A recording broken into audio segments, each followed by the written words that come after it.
Hey, what's up everybody? Two Tail Caper here. Today I have a new anime unboxing of this set just released by Aniplex of USA. I got this in the mail like 20 minutes ago, so this is kind of going to be like a first viewing for me as well. I haven't taken it out of the packaging yet. This is Vivy Fluorite Eyes Song. It's a 13 episode anime. Animated by Wit Studio, and I believe it's a completely original concept that they came up with. I'm not sure if they came up with like a manga first and then decided to adapt it or whatnot, but it's completely original to their studio, I believe. Now, I just want to preface this is a $130 Blu-ray box set. Now, the set does come with a few extras according to the description, the item description. It's housed in a stunning box featuring exclusive artwork by the character designer Yuichi Takahashi. Comes with a special booklet, 3 discs containing the 13 episodes. Most Blu-ray sets containing this amount of episodes only give you 2, specifically from like Sentai Filmworks. They would only give you 2 discs. So this has 3, so the video quality will hopefully be nice and crisp. There's a special omnibus episode called To Make Everyone Happy with My Singing. Technically, there are 14 episodes in here, and then you've got like previews, trailers, the Texas opening and ending sequences that are pretty typical with this kind of release. So with that out of the way, again, it's $130. So I decided to showcase this because we can find out if it's worth it. Now, I have seen the first episode only of Vivy because when I buy anime and stuff, I typically like to watch it on the Blu-ray release. I can watch it in my PlayStation, put on my nice, headphones, and I'll have like a good quality viewing experience. I would prefer to watch it on the Blu-ray itself because you'll get a better video quality rather than watching it digitally. Although I have watched the first episode with Crunchyroll, and it looks pretty interesting. So Vivy here is a robot at a carnival, and she sings for the audience. And that's her sole purpose. Her sole existence is to sing. And she wonders if she can make it onto the big stage, because she just currently has a little booth, and it cuts to the future where there's a robot uprising, and the robots are like taking over and killing like all the humans that they can find. And the scientist, I'm not sure exactly how this is done. I forget. But the scientist is able to trigger some kind of programming in the past inside of Vivy so that she can defeat all of these robots and destroy them before they overtake humanity. I know the show is supposed to be really action heavy, and the animation quality looks really good so far from what I've seen. The intro is really nice. So yeah, I'm looking forward to watching this. It's just a matter of whether or not this $130 Blu-ray box set is worth the money. So right off the bat, we can kind of see Aniplex's their quality. I do like the way that their products are made. The only thing is, like, usually with their special edition releases, like I've got Promised Neverland, and the style of the box, it's just like a kind of flimsy outer shell.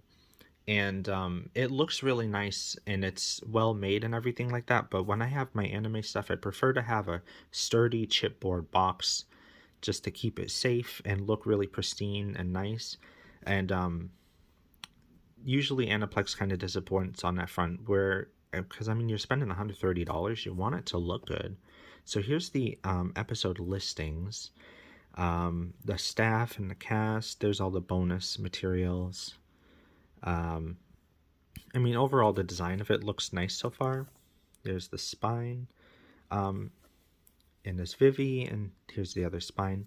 So let's get out of this and see what's going on. One thing that Aniplex does that I like is they have these really high quality plastic baggy kind of protectors, and I actually keep these because this sticky stuff is like, it stays sticky for a good long time, and you can keep it inside of this plastic baggie and it'll keep it nice and clean. So I really do like that aspect of their box sets. So here is a slip, and it just like fits over the back and covers up the exposed side there, I think. There's nothing on the back here, it's just plain white. And here's the front again. So the Vivy Fluorite Eye Song and the little music bar here has a nice kind of foil shiny effect on it, while the rest of the box is just plain. I think the artwork is pretty good. Vivy has a nice design to her character. I like her dress here, her blue hair. Oh, let's look at the spine again and see if there's anything special here.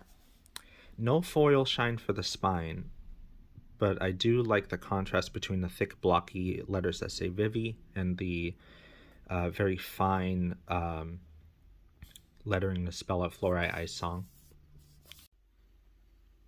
Hey guys, editing me here. I just realized I didn't really show off the back of it that well, so I'm just coming in without the tripod. I'm going to insert this in the middle of the video here.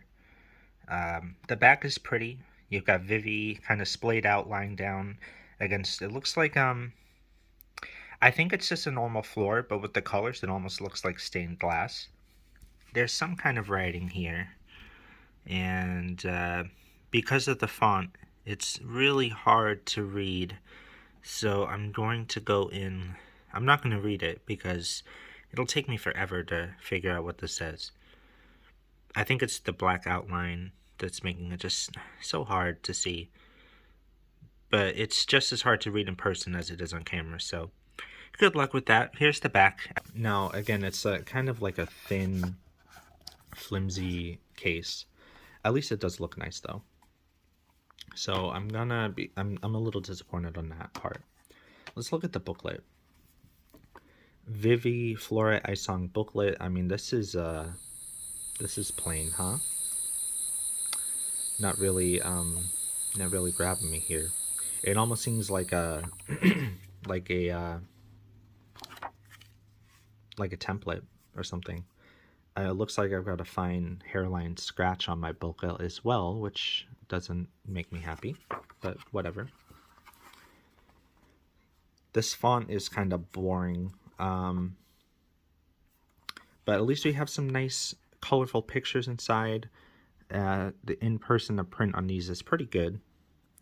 So there's Vivy.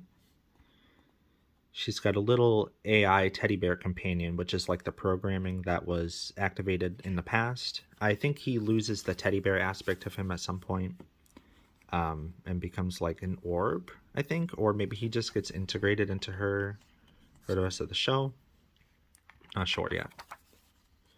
I believe these are episodes in the plot. So I am looking at the pictures, but I'm not reading the words because I don't want the series to be spoiled for me, because I haven't watched it yet and I want to watch it. And I want to experience Vivy's journey.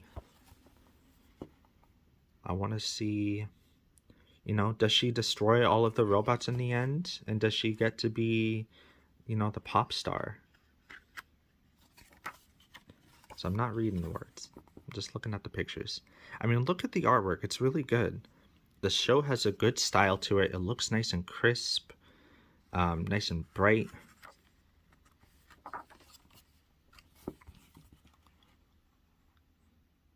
So, like, look at the coloring. It almost has, like, this hazy effect in the background, and the way that they've highlighted her hair here. It just looks really good.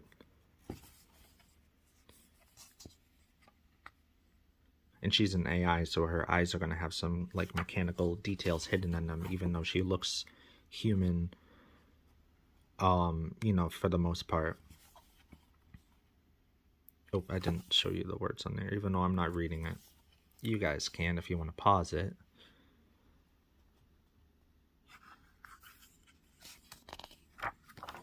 And I want to see, like, where her character goes, because in the beginning, she only wants to, she wants people to hear her singing, and she wants to be a good singer, but now she has to, like, save humanity, which could be kind of fun.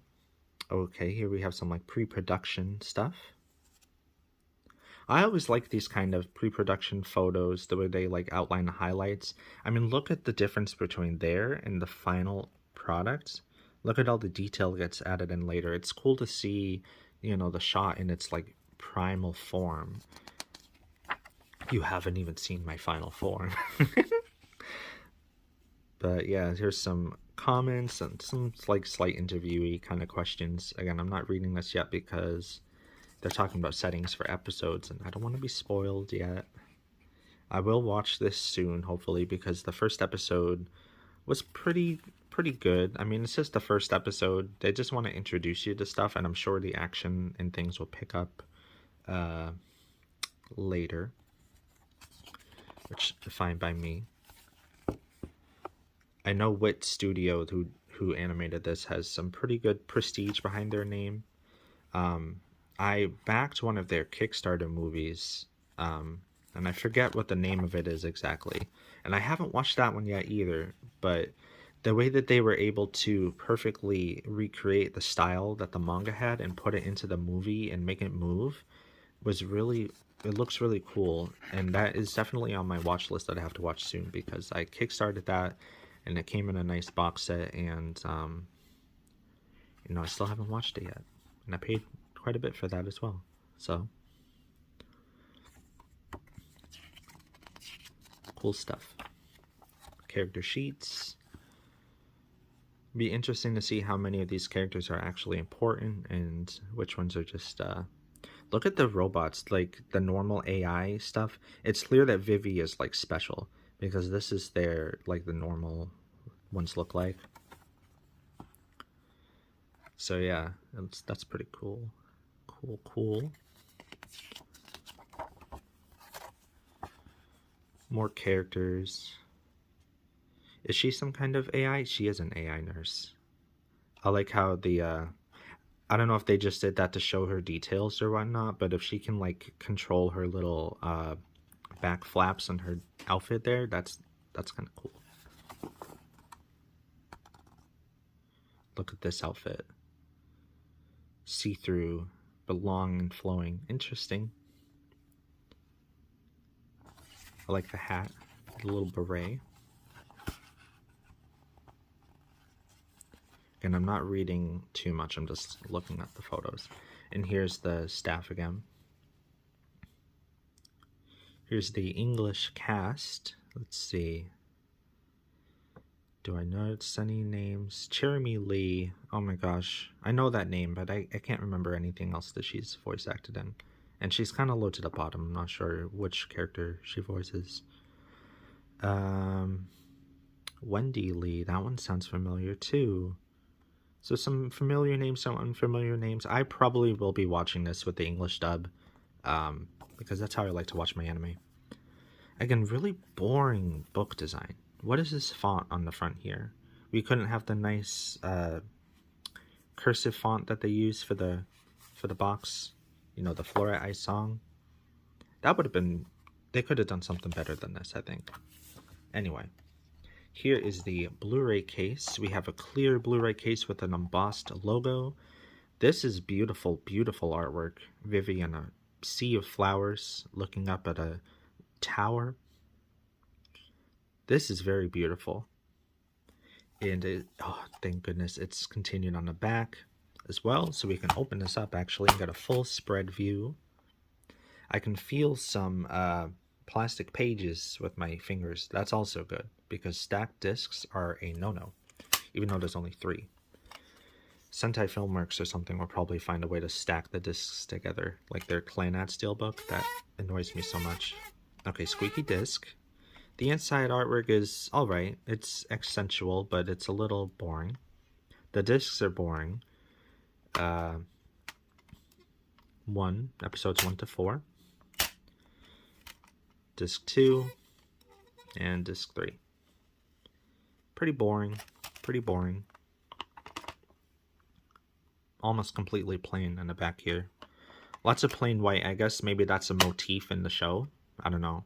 I would have picked something different for the packaging though, for sure, because $130.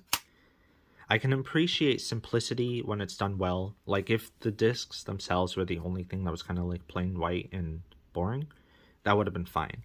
But to have the discs and the book be like this embarrassingly plain, it's kind of a letdown. So at least you get a book with it. That clock. Oh man. I'm gonna have to clip so much of this out. So yeah, overall, I'm sure the show itself is gonna be really good. But the packaging could have been better in many areas, I believe. I want a sturdier case to hold it in. For $130, I want a sturdier case. I want an actual design on the booklet, not just what's the standard font? Is it like Calibri? Is this Calibri font on the front here? I don't know. This is really pretty though. The inside not so much. This could have worked really well as the outer slip, or put this on the book, you know, something like this, a nice spread of artwork where you can open it up and experience the whole thing. Would have been nice. $130. I'm gonna say, I would say wait for a sale, but it's Aniplex, so it'll never be on sale. Although maybe for the Right Stuff holiday, maybe it'll have a sale for that. Other than that, if you have a way to stream the show, I would recommend, you know, maybe stream it first and see if you like it. That's the main reason I picked this up, is to do a video like this so we could see $130 gets you. I know like the Madoka Magica box set was also, I think that was priced at like $120, and that's $120 or $130. That's also a 13 episode anime. But I thought that it was designed a little bit better, even though it didn't have like a full book. The discs were pretty. They had a nice pattern on them, and I guess with this set, at least you got an omnibus episode, unless it's like a recap. You know, we're looking at a little bit less than $10 per episode in this, for this box set. Oh, there is a, on the top of the box, there's a nice little extra logo and some little symbols here. But yeah, I'm gonna say if it's on sale for the Right Stuff holiday, and if you like the show, you know, if you like it, $130, like it, you know, pick it up. I'm gonna watch this. I'm gonna enjoy the show. I'm gonna watch it on the Blu-ray, and yeah, I got this pretty much just to make the video to see what did Aniplex put out this time. You know, what are they price gouging on this time? Some things are pretty, some things are not. But yeah, that's the video. Vivy Fluorite Ice Song. It's out now on Right Stuff for $130. And thank you so much for watching. If you enjoyed this kind of video, I've got more on my channel, and I'm sure I will do more in the future when I get some actually like really nice box sets to talk about them, see if they're worth the price. So yeah, like the video if you liked it, dislike it if you didn't, subscribe if you want to, for more content. I will see you guys in the next video, wherever that may be. Maybe a song parody, maybe a mashup, cupcake remix, WAP remix. I don't know yet. So thank you so much for watching, and I'll see you guys next time. Bye. I'm gonna drop my goddamn phone.